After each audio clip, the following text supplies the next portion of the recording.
And with our surprise message in a bottle sorted, now it's time to go spearfishing. I think we'll do our fishing over here on the shipwreck side of the island. It seems a lot more mellow. And I know you guys might be worried about sharks out here, but did you know that cows kill more people than sharks? I'll be honest, I don't know how cows kill any sharks at all.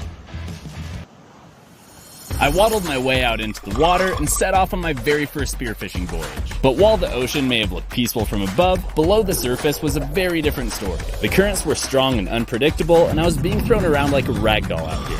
Clear shots at fish were few and far between, and every time I'd be in pursuit of one, a wave would wash me away and I'd lose my progress. Gnarly conditions combined with my own inexperience made this mission nearly impossible. I just got absolutely skunked. That might be the most frustrating thing I've ever done in my life. The thing is, no matter how hard you swim, you don't go where you want to go. You go where the ocean wants you to go. And I didn't find this out until later, but conditions were at their worst and water levels were at a seasonal high. Even experienced locals wouldn't have gone fishing in these rough midday conditions right off the shore. And of course, the hand line we put out earlier is completely covered with sand now. If you can't tell, I'm not very good with oceans.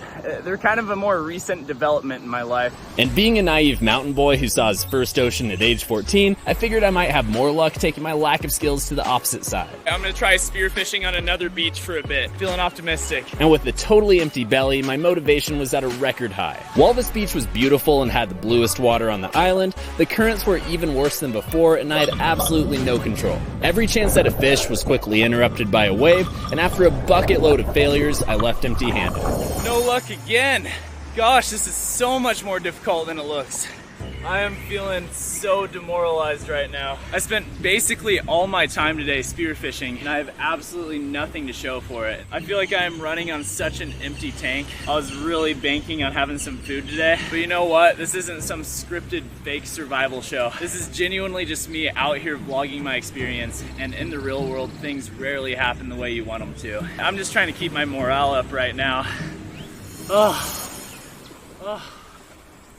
So we may not have any fish to cook tonight, which is a real bummer, but I figured the least we could do is still start a fire. One, to ward off some of the mosquitoes, which have actually been pretty bad at night, and two, so that I could prove to myself I can do it for when it's time to cook. I would say to keep me warm, but this island is plenty warm. That is not a concern. So I brought flint and steel as a backup, but first I wanted to try out a method called the bamboo fire saw. I've done this a couple times in much drier climate, so I have at least some confidence that I could do it here. The first thing I did is cut a slice out of a piece of bamboo to kind of give it this ridge right here. And then I also cut off this little wedge piece. And what I did here is I drilled a hole in it with a knife. And then on the backside, cut out a little V-shaped groove right over that hole. I also shaved some tinder to use off a piece of bamboo. Plus I have some dry fibers from an old coconut like this. I found this is one of the things that burns the best on the island. And now what I'll do is place these right over that hole, hold them down with another stick. And now what I'll do is rub this groove over the ridge with enough speed and power that will create some really concentrated heat right there on the hole.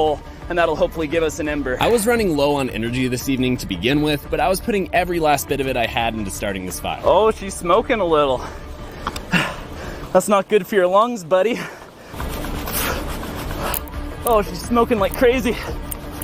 It's taking a little extra time because I keep readjusting the camera angle. Oh, we got smoke. We got smoke. Oh, little bud, look at that. I picked up the pace as I saw everything starting to heat up, and eventually I was left with